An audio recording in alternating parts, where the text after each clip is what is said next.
Live from the world's capital markets, here are the latest financial headlines brought to you by News Factory. Hello and welcome to Tuesday's Daily Financial Digest. The gold gained 0.5% against the dollar in the last session. The ultimate oscillator is giving a positive signal.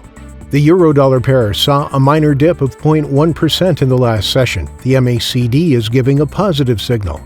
The pound-dollar pair made a minor downwards correction in the last session, dropping 0.1%. The ROC is giving a negative signal, which matches our overall technical analysis. The Aussie fell 0.3% against the dollar in the last trading session. The ROC is giving a negative signal. Coming up, our chief analyst's choices for today. Global shares slid after a raft of Chinese economic indicators showed a surprisingly sharp slowdown in the engine of global growth.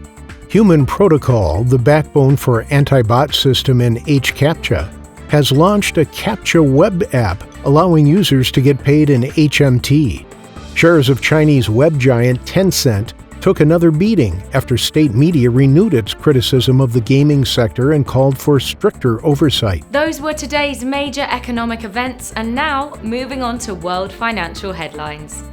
The UK's ILO unemployment rate will be released at 600 GMT, Australia's RBA meeting minutes at 1:30 GMT, the UK's claimant count change at 600 GMT.